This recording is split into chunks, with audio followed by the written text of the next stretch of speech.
नमस्कार दोस्तों, स्वागत है आपका एमएम मैजिक मैथ पर। अभी हम चर्चा कर रहे हैं राजस्थान पुलिस एसआई का जो पेपर है, जीके का दूसरी शिफ्ट में पेपर हुआ है, उसकी बात कर रहे हैं। तो यहाँ पे पहला क्वेश्चन लिखा हुआ है, संगठन जिसने युवा एवं कोविड-19 रिपोर्ट प्रकाशित की जो नौकरियाँ, शिक्षा इत्यादि पर कोविड-19 के प्रभाव का परीक्षण करती हैं। तो इसका जो जवाब था वो है ILO। दूसरा क्वेश्चन लिखा है, संस्थान जिसके साथ राजस्थान सरकार ने सड़क सुरक्षा की एक नवीन पद्धति को लागू करने के लिए गठजोड़ किया है, तो वो है IIT मद्रास। IIT मद्रास। तीसरा क्वेश्चन लिखा है, निम्न में से किसने जुलाई 2021 में वर्जिन गैलेक्टिक के माध्यम से अंतरिक्ष यात्रा की? तो यह है सिरिसा बांदला। अगला क्वेश्चन, चौथा क्वेश्चन लिखा है, कौन सी फंगस ब्लैक फंगस रोग का कारण है? कौन सी फंगस ब्लैक फंगस रोग का कारण है? तो वो है म्यूकर।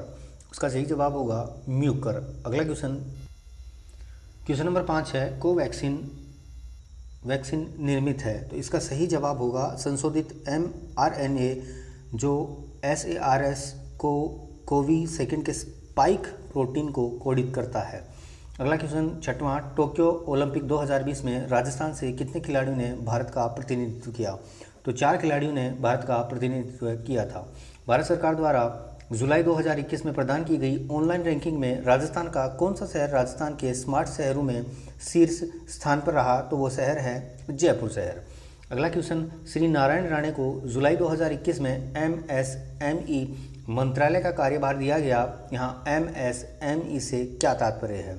तो इसका तात्पर्य है micro small and medium enterprises. Micro small and medium enterprises, यही इसका जवाब था। अगला 9वां क्वेश्चन लिखा है, 30 जनवरी 2021 को आयुष्मान भारत महात्मा गांधी राजस्थान स्वास्थ्य बीमा योजना की सूची में किन स्वास्थ्य जटिलताओं को जोड़ा गया है? तो उसमें कोविड-19 का उपचार और हीमोडायलिसिस, इस चीज़ को वहाँ पे जोड़ा गया है। क्वेश्चन नंबर 10, ब्रिक्स की 2021 में अध्यक्षता करने वाला देश कौन सा होगा? तो वो देश है भारत। वर्ष 2021 का फ्रेंच ओपन पुरुष एकल किसने जीता था? वो बिल्कुल नोवाक जोकोविक ने जीता था 2021 का फ्रेंच ओपन पुरुष का एकल। यदि आपको ऐसे ही वीडियो चाहिए तो एक बार सब्सक्राइब जरूर कर लें, लाइक कर दें। ओलंपिक में भाग लेने वाली प्रथम भारतीय तलवारबाज है, तो वो है भवानी देवी। वो है भवानी देवी। क्वेश्चन नंबर लिखा हुआ है, गीदड़ नृत्य राजस्थान के किस क्षेत्र में किया जाता है? तो शेखावाटी क्षेत्र में गीदड़ नृत्य किया जाता है। देलवाड़ा के जैन मंदिरों का निर्माण निम्नलिखित में से किसने करवाया? तो जैन मंदिरों का निर्माण देलवाड़ा वाले विमल शाह ने करवाया था। किन्होंने? विमल शाह ने। कानड़ दे प्रबंध नामक काव्य का लेखक पद्मनाथ। सही जवाब। दादूपंत की प्रमुख पीठ स्थित है नरेना में स्थित है, फुलेरा के पास में। बिजोलिया किसान आंदोलन के प्रेरणता निम्न में से कौन थे? तो विजय सिंह पथिक। स्वराज शब्द का प्रयोग सर्वप्रथम किसने किया? तो दयानंद सरस्वती ने इसका प्रयोग सर्वप्रथम किया था। क्वेश्चन नंबर 19 लिखा हुआ है, ख्वाजा मोइनुद्दीन चिश्ती की दरगाह के लिए मुगल बादशाह अकबर द्वारा व्यवस्थात दिए गए गांवों की संख्या।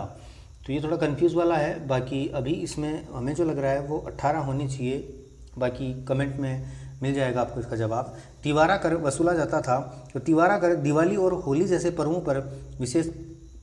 पर वसूला जाता था। नाथद्वारा का मूल नाम था, तो नाथद्वारा का मूल नाम सिहाड़ था। 84 खंभों की छतरी स्थित है, बूंदी जिले में स्थित है। निम्नलिखित में से कौन सा दुर्ग जल दुर्ग की श्रेणी में आता है? तो वो है गागरोन। बूंदी में स्थित रानी जी की बावड़ी का निर्माण किसने करवाया? तो रानी नाथावती ने इसका निर्माण करवाया था। अगला क्वेश्चन है, भारत का कौन सा राज्य जूट का सर्वाधिक उत्पादन करता है? तो वेस्ट बंगाल, पश्चिम बंगाल करता है जूट का सर्वाधिक उत्पादन। महात्मा गांधी निम्नलिखित में से किससे संबंधित नहीं थे? तो वो युगांतर से संबंधित नहीं थे। मुंह के द्वारा बजाए जाने वाले वाद्य यंत्रों में निम्नलिखित में से कौन सा नहीं है? तो वो है रवाज। फिर अगला क्वेश्चन, स्वतंत्रता आंदोलन के दौरान निम्न में से किस उद्योगपति ने भारतीय राष्ट्रीय कांग्रेस की सदस्यता नहीं ली थी? ये भी सवाल कंफ्यूज वाला है, जिसका आपको ऑप्शन में कमेंट में आंसर मिल जाएगा, अभी चल रहा है इस पे। भारत के राष्ट्रीय उद्यानों की राज्यों में स्थिति का मिलान कीजिए। तो यहाँ पे आपको पता चल रहा है कि कॉर्बेट जो है उत्तराखंड में है, और कान्हा अभयारण्य मध्य प्रदेश में है। फिर गिर जो है वो गुजरात में है और बांदीपुर कर्नाटक में है, यानी इसका सही जवाब जो होगा वो होगा BADC। पहले में B, दूसरे में A, तीसरे में D और चौथे में C। इसका सही आंसर ये वाला होगा। फिर आगे क्वेश्चन लिखा है, निम्न में से कौन सी राजस्थान के डूंगरपुर जिले की सिंचाई परियोजना है? तो वो है सोम, कमला, अम्बा। भारत का कौन सा राज्य जिप्सम का सर्वाधिक उत्पादन करता है? तो वो राज्य राजस्थान। भारत का कौन सा शहर सूती कपड़ों की राजधानी कोटनोपोलिस के रूप में प्रसिद्ध है? तो वो है मुंबई। निम्नलिखित में भारत के रेलवे जोन और उनके मुख्यालयों का मिलान कीजिए। तो यहाँ इसका जो सही जवाब होगा वो होगा BADC, यानी दक्षिण में जो है वो चेन्नई है, मध्य में मुंबई है और उत्तर पश्चिम रेलवे जयपुर से मिलता है और पूर्वी कोलकाता से। तो सही जवाब BADC। अगला सवाल 34 नंबर क्वेश्चन, राजस्थान में स्थित निम्न औद्योगिक उपक्रमों में से कौन सा भारत सरकार का उपक्रम नहीं है? तो वो है Shri Ganganagar sugar mills limited, Shri Ganganagar, ये वाला इसका जवाब होगा। क्वेश्चन नंबर 35 लिखा है, राजस्थान के खनिज संसाधनों तथा उनके उत्पादक स्थलों का मिलान कीजिए। तो यहाँ पे जो टंगस्टन है वो डेगाना से संबंधित है, मैग्नीज लीलवानी और तांबा खेतड़ी सिंगाड़ा, सीसा और जस्ता जावरमाला, यानी इसका सही जवाब होगा ऑप्शन 2 BADC। पर्वतों और उनकी स्थिति वाले देशों का मिलान कीजिए। तो इसका जो सही जवाब है वो है A और B दोनों सही हैं, A और B दोनों सही हैं, जबकि तीसरा अपलेशियन ब्राज़ील गलत है, पहला और दूसरा सही है। इसका सही जवाब होगा तीसरा A और B सुमेलित युग्म। निम्न में से कौन सा यूरोप महाद्वीप का सर्वोच्च पर्वत शिखर है? तो यूरोप महाद्वीप का सर्वोच्च पर्वत शिखर है माउंट एल्ब्रूस। स्वेज नहर जोड़ती है मध्य सागर से लाल सागर। अगला क्वेश्चन 39 नंबर का क्वेश्चन है, भारत की संविधान सभा की प्रारूप समिति का गठन कब हुआ? गठन की बात कर रहा है कि उसका गठन कब हुआ। तो गठन हुआ था 29 अगस्त 1947। अगला क्वेश्चन 40 नंबर, भारत के संविधान का कौन सा अनुच्छेद राज्यों के उच्च न्यायालयों को मूल अधिकारों के परिवर्तन का अधिकार देता है? तो वो है आर्टिकल 226। नागोया औद्योगिक प्रदेश है जापान का। फिर विश्व के किस शहर में पृथ्वी सम्मेलन 2002 का आयोजन किया गया था? जोहान्सबर्ग में उसका आयोजन किया गया था। कुंभलगढ़ और गोगुंदा के मध्य स्थित पठार है। कुंभलगढ़ और गोगुंदा के मध्य स्थित पठार भोराट का पठार है। राजस्थान का कौन सा क्षेत्र अर्ध शुष्क अथवा स्टेपी जलवायु प्रदेश के अंतर्गत आता है? तो वो आता है जालोर, पाली, जोधपुर, नागौर, सीकर, झुंझुनू। Question number 44। अगला देखें 45 नंबर क्वेश्चन लिखा है, सूची फर्स्ट का सूची सेकंड से मिलान कीजिए और नीचे दिए गए कूट में से सही उत्तर का चयन कीजिए। तो यहाँ पे आपको जैसे पता चल रहा है कि ग्राम पंचायत का गठन अनुच्छेद 1940 के अंतर्गत है। समान नागरिक संहिता का गठन आर्टिकल 44 से है। क्वेश्चन नंबर 45 लिखा है, सूची फर्स्ट का सूची सेकंड से मिलान कीजिए और नीचे दिए गए कूट में से सही उत्तर का चयन कीजिए। तो ग्राम पंचायत का गठन अनुच्छेद 40 में हुआ था। समान नागरिकता संहिता का गठन जो है आर्टिकल 44 में हुआ था, जबकि न्यायपालिका का कार्यपालिका से पृथककरण आर्टिकल 50 में हुआ था। तो इसका सही जवाब होगा ऑप्शन नंबर 2, 3, 4, 2, 1 कि संविधान संशोधन द्वारा मंत्रिपरिषद की संख्या लोकसभा की कुल सदस्य संख्या के 15% तक सीमित कर दी गई है। तो वो था 91वां संशोधन 2003। 1935 के भारत शासन अधिनियम की निम्नलिखित में से कौन सी विशेषता नहीं है? तो वो है प्रांतों में द्वैध शासन की शुरुआत। अगला क्वेश्चन, भारत के संविधान के किस अनुच्छेद में राज्य के विधान परिषद की संरचना का उल्लेख किया गया है? तो वो है 171। अगला क्वेश्चन 49, जिसमें दे रखा है भारतीय संसद का गठन भारत के संविधान के किस अनुच्छेद के अंतर्गत आता है?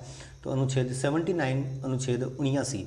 निम्नलिखित में से किस राज्य में अनुच्छेद 356 सबसे अधिक बार जुलाई 2021 तक लागू किया गया है? तो सबसे अधिक बार मणिपुर में 10 बार लगाया गया है, जबकि उत्तर प्रदेश में 9 बार। तो इसका सही जवाब होगा मणिपुर। राष्ट्रीय मानवाधिकार आयोग का गठन किस अधिनियम के अंतर्गत आता है? तो वो आता है मानवाधिकार संरक्षण अधिनियम 1993। निम्नलिखित में से कौन सा पद ग्रहण करने से पूर्व राजस्थान के राज्यपाल के समक्ष पद की शपथ लेता है?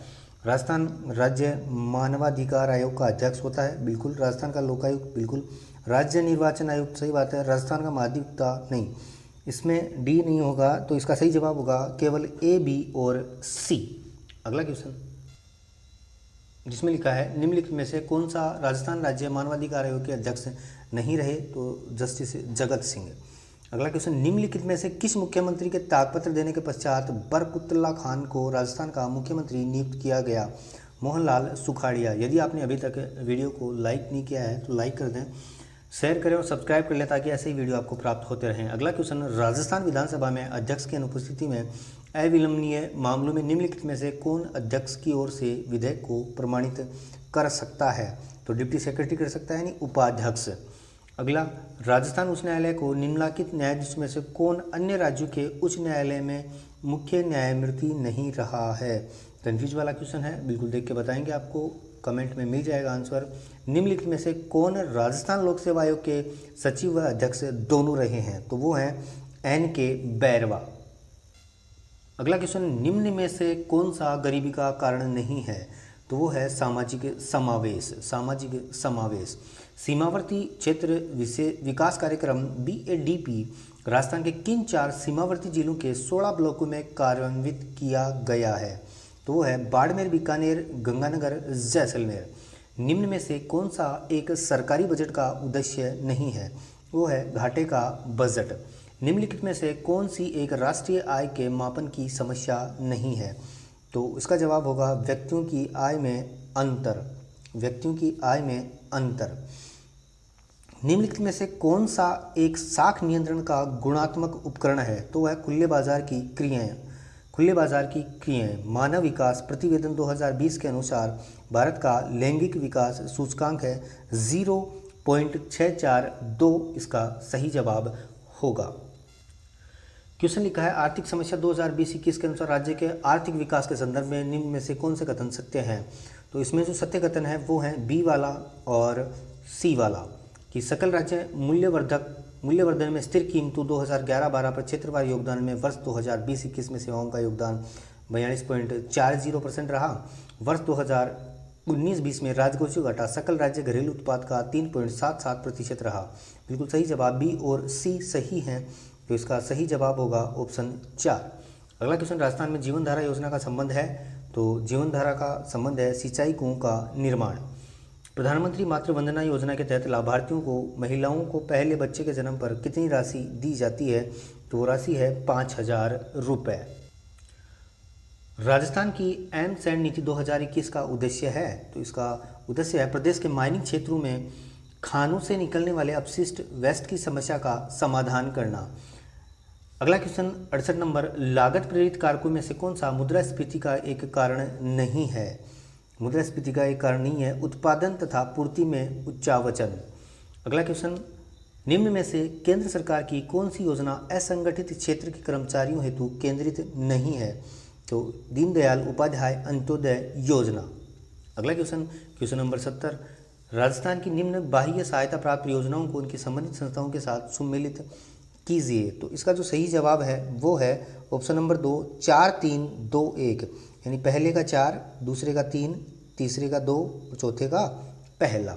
समझ में आ रहा होगा, पेपर आपके हाथ में है, देख लें थोड़ा ध्यान से। अगला क्वेश्चन लिखा है DNA फिंगरप्रिंटिंग की तकनीक किसके द्वारा विकसित की गई? तो वो थे एलेक्स जेफरी एवं सहयोगी। भारत के योजना आयोग की नीति आयोग द्वारा प्रतिस्थापित किया गया।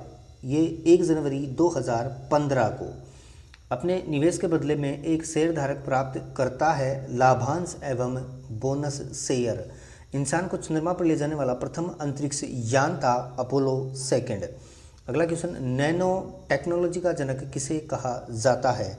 तो रिचर्ड फेमैन को नैनो टेक्नोलॉजी का जनक कहा जाता है। अगला क्वेश्चन राजस्थान में विज्ञान एवं प्रौद्योगिकी विकास किस वर्ष में स्थापित हुआ? तो 1983 में। निम्न में से कौन सा हीमन रक्षी की तरह उपयोग में नहीं आता? तो वो है सोडियम हाइपोक्लोराइड। अगला क्वेश्चन है कार्सिनोमा संबंध रखता है? तो त्वचा एवं म्यूकस झिल्ली का असाध्य मैलिग्नेंट ट्यूमर की बात कर रहा होता है वो। अगला question question number 79, Kyoto protocol जो कि एक अंतर्राष्ट्रीय समझौता है संबंधित है यूएनएफसीसी से। यूएनएफसीसी से ऑप्शन नंबर 2 इसका सही आंसर होगा। राजस्थान में एनबीपीजीआर का प्रादेशिक केंद्र कहाँ स्थित है? तो प्रादेशिक केंद्र स्थित है जयपुर में। क्वेश्चन है, एक निब्बल में कितनी बिट्स होती हैं? तो एक निब्बल में 4 बिट होती हैं। अपने उड़ान पथ में अवरोधकों की पहचान करने के लिए चमगादड़ निम्नलिखित तरंगों में से कौन सी एक का उपयोग करती है? तो वो है प्रासर्व्य तरंगें।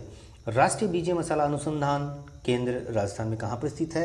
तो वो आपको पता है अजमेर में। निम्न में से कौन सी तरंग सामान्य टीवी के रिमोट कंट्रोल के द्वारा उपयोग में ली जाती है? तो वो होती हैं अवरत तरंगें। अवरत तरंगें। भारत का प्रथम उपग्रह जिसकी संपूर्ण रचना, डिजाइन एवं निर्माण भारत में हुआ वो था आर्यभट्ट। राजस्थान का राज्य वृक्ष है खेजड़ी। पुष्प की बात करें तो रोहिड़ा। यहाँ वृक्ष पूछा है तो खेजड़ी इसका जवाब होगा। यह मानते हुए कि कथन हर पुस्तकालय में पुस्तकें होती हैं सत्य है, यानी ये बात सही है कि हर पुस्तकालय में पुस्तकें होती हैं, निम्नलिखित में से कौन सा कथन निश्चित रूप से सही है? पुस्तकालय केवल पुस्तकों के लिए होते हैं? केवल पुस्तकें केवल पुस्तकालय में होती हैं? नहीं, घर पे भी हो सकती है। कोई भी पुस्तकालय पुस्तकों के बिना नहीं होता, बिल्कुल कोई भी पुस्तकालय पुस्तकों के बिना नहीं होता। इसका सही जवाब 3 होगा। कुछ पुस्तकालयों में पाठक नहीं होते, ऐसी बात ही नहीं है। ऊपर वाले के अनुसार इसका सही जवाब होगा कोई भी पुस्तकालय पुस्तकों के बिना नहीं होता। निम्न प्रश्न में कथन ए के पश्चात 3 तर्क फर्स्ट, सेकंड व थर्ड दिए गए हैं। आपको तय करना है कि कौन सा तर्क मजबूत है, कौन सा कमजोर। इस आधार पर दिए गए विकल्पों में से उत्तर का चयन कीजिए। कथन है, क्या देश के सभी विश्वविद्यालयों में स्नातक पाठ्यक्रमों में सभी विषयों के लिए एक समान पाठ्यक्रम होना चाहिए? तो पहली बात है हाँ, यह देश के शिक्षा तंत्र में एकरूपता लाने का एकमात्र तरीका है। नहीं, ऐसी कोई बात नहीं है। दूसरा है हाँ, यहाँ देश के विभिन्न विश्वविद्यालयों द्वारा दिए जा रहे स्नातक प्रमाण पत्रों की गुणवत्ता को मानकीकृत करने में सहायक होगा। ये बात सही है। नहीं, प्रत्येक विश्वविद्यालय को अपनी विशिष्ट आवश्यकता के आधार पर अपना पाठ्यक्रम तय करने की स्वायत्तता होनी चाहिए। बात तो ये भी सही है। तो यहाँ पे सेकंड और थर्ड जो हैं ये मजबूत हैं, यानी ऑप्शन 2 इसका सही जवाब होगा। अगला क्वेश्चन, कार्बन का कौन सा अपरूप दृढ़ त्रिविमीय संरचना के रूप में होता है? तो वो आपको पता है हीरा होता है, डायमंड। क्वेश्चन नंबर की बात करें, निम्नलिखित तर्कों पर विचार कीजिए। एक आरएएस बनने के लिए उसे कॉलेज में स्नातक होना चाहिए। सभी प्रोफेसर गरीब हैं, कुछ गणितज्ञ प्रोफेसर हैं, कोई कॉलेज स्नातक व गरीब नहीं है। उपरोक्त तर्कों के संबंध में से कौन सा एक वैध निष्कर्ष नहीं है? नहीं है की बात कर रहा है, तो इसका जब आप ग्राफ बनाओगे तो उसका सही जवाब होगा प्रोफेसर आरएएस नहीं है। प्रोफेसर आरएएस नहीं है। अगला क्वेश्चन, निम्न श्रृंखला में लुप्त संख्या को ज्ञात कीजिए। तो इसका सही जवाब होगा 48। अगला एक क्वेश्चन, एक निश्चित कूट भाषा में गोल को GOAL को BPMS तथा MIND को OJEN लिखा जाता है, तो उसी कूट भाषा में SOAR को SOAR को क्या लिखा जाएगा? तो इसका सही जवाब होगा BPST। और नीचे है, निम्नलिखित चित्र में वर्गों की संख्या बताएं। तो ऐसे वाले में वर्ग की संख्या बतानी है, तो इसमें वर्ग की संख्या होगी 30। चूँकि आपको पता होगा, इस प्रकार करते हैं 1 2 3 4, 1 2 3 4, 4 को 4 से गुणा किया, 4 को 4 से गुणा किया 16, 3 को 3 से गुणा किया 9, और 2 को 2 से गुणा किया 4, 1 को 1 से गुणा किया 1, और इनका टोटल कर देते हैं 9 और 1 10, 16 4 20, 20 और 10 30। सही जवाब होगा 30। यदि सीमा और रीमा की आयु का अनुपात 9:16 है, 10 वर्ष पश्चात इनकी आयु का अनुपात 2:3 होगा। सीमा और रीमा की आयु का अनुपात 6 वर्ष पूर्व क्या था? तो इसका सही जवाब तो होगा 6:13। तरीके की बात करें तो वर्तमान में 9:16 है, और कितने वर्ष बाद? 10 वर्ष बाद कितना हो रहा है? 2:3। तरीका वही अप्लाई करेंगे। 9 × 27, 16 दूनी 32, इनका अंतर 1 का, इनका अंतर 5 का, ये अंतर 10 का।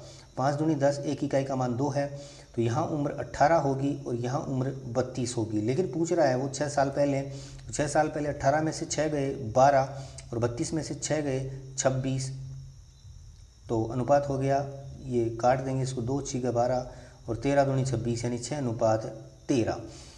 अगला क्वेश्चन, एक गांव की जनसंख्या 3,60,000 है। इसके विभिन्न व्यवसायों को निम्नलिखित पाई चार्ट में दिखाया गया है। नौकरी और परिवहन में लगे व्यक्तियों का योग निम्नलिखित में से किन व्यवसायों के योग के बराबर है? तो यहाँ ये जो संख्या दी गई है इसका कोई ज़्यादा सेंस नहीं था, यहाँ पे नौकरी और परिवहन के बराबर देखना है, तो नौकरी और परिवहन का टोटल यदि करें तो 144 डिग्री का कोण बन रहा है। तो ऐसे दो कोण देखें जिनका टोटल 144 डिग्री हो।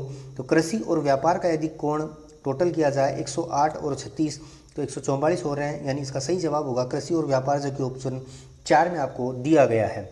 कमल एवं लक्ष्मण दो सगे भाई हैं। ओम तथा प्रेम एक विवाहित दंपति हैं। नंदिनी कमल की पुत्री है, लक्ष्मण प्रेम का पिता है। लक्ष्मण की पत्नी चंचल है और कमल की माँ का नाम मधु है। ओम लक्ष्मण का दामाद है एवं दया ओम की पुत्री है। तो प्रेम नंदिनी की क्या लगती है? इसका यदि आप सॉल्यूशन करोगे तो इसका सही जवाब होगा चचेरी बहन। अगला क्वेश्चन, किसी मशीन के मूल्य का अवमूल्यन 10% प्रति वर्ष होता है, इसको 3 वर्ष पूर्व खरीदा गया, यदि इसका वर्तमान मूल्य 8,748 है तो इसका क्रय मूल्य क्या था? बिल्कुल ऐसे वाले सवाल आपको मिल जाएंगे, बता रखे हैं। तो यहाँ पे आपको क्या करना है, जैसे 8,748 है और ये वर्तमान का दे रखा है और पहले खरीदा गया है, तो नीचे लिखेंगे हम 90, क्योंकि 10% की कमी हो रही है, ऊपर 100 होगा। ऐसा 3 बार कर देंगे क्योंकि 3 बार हो रहा है ये वाला काम। और अब इनको काटापीटी करेंगे तो यहाँ पे 0 से 0, 0 से 0, 0 से 0 और ऊपर ये बच गया। तो यहाँ पे 9 नाम 81 और 81 को 9 से गुणा करेंगे, 9 एकम 9, 9 टा 72, 729 और इसको यदि काट दिया जाएगा तो ये 12 बार कटेगा और आगे 0 है 3, तो जवाब होगा 12,000। कितना? 12,000। इसका सही जवाब होगा 12,000। निम्नलिखित में से किसे वर्ष 2021 में पद्म विभूषण से विभूषित किया गया है? तो वो है रामविलास पासवान। पद्म विभूषण से विभूषित नहीं किया गया है वो है रामविलास पासवान, क्योंकि इनको पद्म भूषण दिया गया है, इनको विभूषण नहीं दिया गया। कंपनी जो भारत के नए संसद भवन का निर्माण कर रही है वो है Tata project limited. Tata project limited. अंतिम सवाल, सेकंड लास्ट, पंडित राजन मिश्र के बारे में निम्नलिखित कथनों को पढ़िए। और इसमें जो है वे ख्याल शैली के शास्त्रीय गायक थे, सही बात है। उन्हें वर्ष 2007 में पद्मश्री प्रदान किया गया था, बिल्कुल सही बात है। यानी दोनों कथन सही हैं, बोथ स्टेटमेंट आर करेक्ट। और ये क्वेश्चन नंबर 100 था। जो आपको वीडियो कैसा लगा कमेंट करें, अच्छा लगे लाइक करें, शेयर करें और सब्सक्राइब कर लें, ताकि ऐसे ही क्वेश्चन आपको, ऐसे ही पेपर जब हों आपको मिलते रहें। धन्यवाद। जय हिंद।